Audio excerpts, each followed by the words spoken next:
Let's do it. All right. I think I already know what's happening here, but I'm excited regardless. So I'm going to meet me and Chris, and we're all going to enjoy this together. Dance Till You Drop is like Monty Python's Ministry of Silly Walks meets Just a Dance. So first and foremost, it's an online game. You can go log in. Everything is powered by Firebase authentication. On the profile page, we can go use the picture via cloud storage. Everything else gets stored to Firestore. You can go test it out on the website. Everything's fully featured. So if we go over to play, the first thing we're going to need to do is we're going to need to connect a camera. So we can either directly connect the computer webcam, or we can click here. It'll generate a QR code, which we scan with the Flutter app, which goes to the Google Kubernetes engine via WebSocket, then back to the front end. So we get the image over here. So we're just going to use the computer camera. So we're going to click Calibrate Camera. Now, the great thing about why we're calibrating this is that we can go generate dance moves and retrofit other types of dance moves that have already been generated to your body dimensions in terms of the proportions. Now, we can then go through and we can go select either a pre-existing dance. This will be something that you can either download or record in the future, or we can enter dance party mode, where all of the dance moves are randomly generated human-esque figures that you try and match. So we can go through and we can start the dance party. And as you can see, the blue figure is where you're currently at, and the white figure is the dance move that you're trying to mimic. Note that the white figure always anchors to your left shoulder, so it doesn't matter where you are in the space that you're in. As long as you get your body into the right shape, it will go count it for you. Now, if we go through and we close out, if we want to go through, we can go choose another dance really easily without needing to go recalibrate or anything. And not only can we select a dance up here, but we can also change the speed of our dance party mode. They've gone to plaid!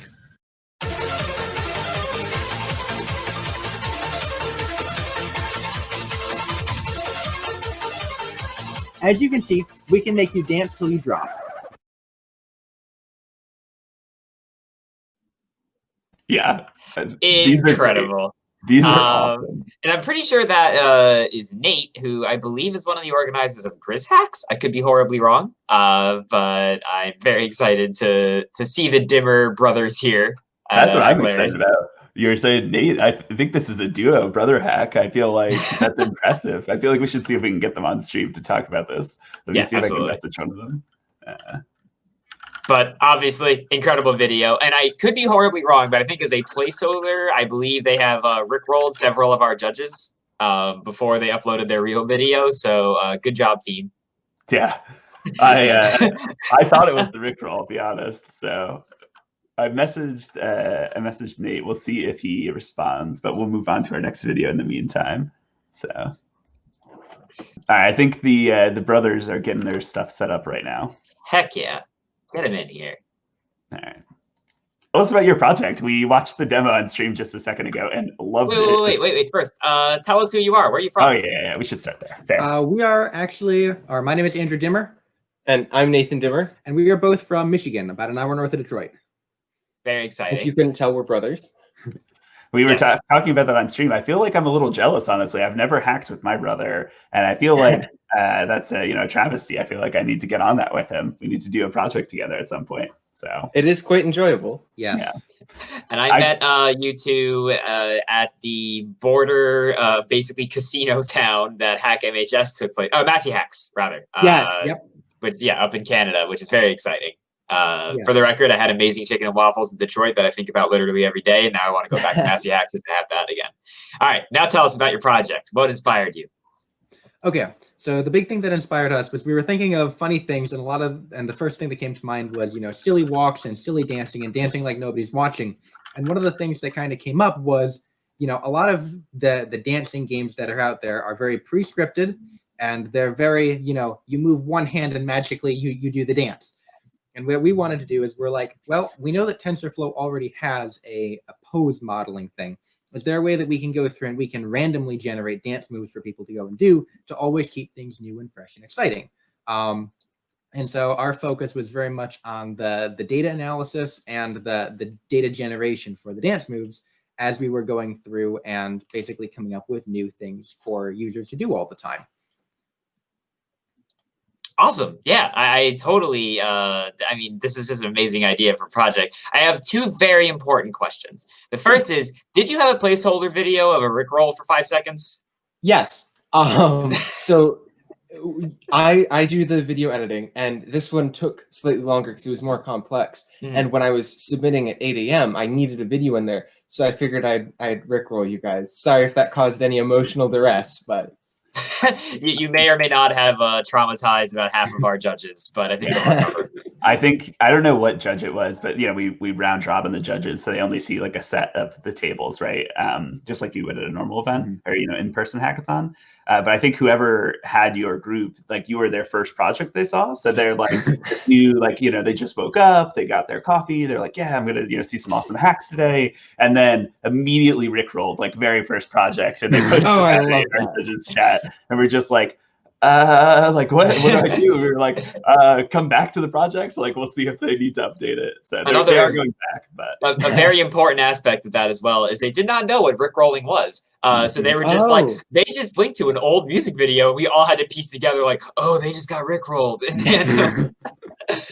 Second question. So you two are pretty young, right? Yeah. I noticed you had the Spaceballs references of going to Plaid. When did you watch Spaceballs? So one of my friends made a reference to it, like over quarantine. And I went, what are you referencing? And he said, oh, I'm referencing Spaceballs. How have you not seen Spaceballs? So I forced him to sit down and watch it with me. And I just wanted to understand the reference. Then it turned out that we were able to reference it later and continue the trend. Yeah, that's amazing. I love that. Okay, so talk to us a little bit about the actual technical implementation. So, like, what kind of hardware did you use? Like, what was your process like there? Well, the big thing we were focusing on was the image analysis. So most of the heavy lifting was done by PoseNet once we got stuff connected to PoseNet. One thing that we didn't think to go check when we were trying to go learn PoseNet is the demos did a great job with HTML and just, started up using Yarn, everything works. We're like, okay, how hard could it be? Once you start hooking up to React, it doesn't play quite as nicely as the demo makes everything seem like. So that was a good chunk of debugging on both of our times to go figure out, if we can't get it through React, how can we reroute it so that we render the HTML element just like they did in the demo without any of the React, then force the results back into React to go re-render the results out for the user so that they could see it. So that was a lot of debugging once we did the PoseNet. And then the other thing was we both spent a lot of time in the mirror and in front of the camera trying to go figure out, at what angles do each of the limbs have in terms of degree of motion? Because if I'm moving forward and backwards, you can clearly see that now. But if I'm trying to do this in a dance, PoseNet only sees it as angles and the two-dimensional length of each arm segment. And so it was a lot of work to go figure out, okay, if I'm going through and I'm reaching forward, my arm segments decrease in length. And if I reach back, they increase in length. And that we spent a lot of time basically figuring out, how do we go and do the calibration so that you stand in front of it once, basically like you would a jumping jack, get all the lengths together, and then what tolerances can we move each of the limbs in terms of lengths and in terms of angles to get it as a human pose that we can randomly generate. Some of them turned out to be a little bit more human than others. I was going to say, I haven't seen knees bend quite the same way some of them were in the generated poses. But generally speaking, we were pretty happy with the generation there. That's amazing. I feel like there's a lot of things you learn making a project like this. Like, I feel like you both just know so much about human anatomy now as opposed to 5 seconds ago. And I always think about that. There's an interview with a famous comic artist who was like, something nobody thinks about is if you write an arc that like takes place in a school, you're an expert on school classrooms and an expert at desks. And it's just one of those things where you accidentally become a subject matter expert unexpectedly. Yeah, that was very true. And it was funny because as we were talking about it, we're like, do we need to start looking at medical journals to go figure out what angles we're supposed to be using? I mean, I assume those would be 3-dimensional type manipulations, and we're looking for the 2D image analysis, but somewhere these aren't looking human, so. I'm glad we weren't using it for like physical therapy, like make sure you have proper body mechanics and things like that. Like, I'm glad it was a joke so that when it tells you to twist your knee behind your head, people can ignore it. I mean, I'm going to take it completely seriously when I practice later, but respect. This is where our disclosure agreement, like, we are not responsible for any bodily harm. Yeah, I can put that on like a ticker across the bottom of the screen if you want. That would be incredible. Oh, that's awesome. Super awesome. Brian, do we have another interviewee lined up? Or Yeah, we don't have another interviewee, but we have plenty of demo videos. Dimmer Brothers, thank you so much for joining us. You all rock. Thank you. Hopefully we see you back next weekend and at future events. This was such Thank a you fun for having hack. us. We both loved Looking it. forward to it. Cool. adios. See y'all Great later. job. Great job. Bye.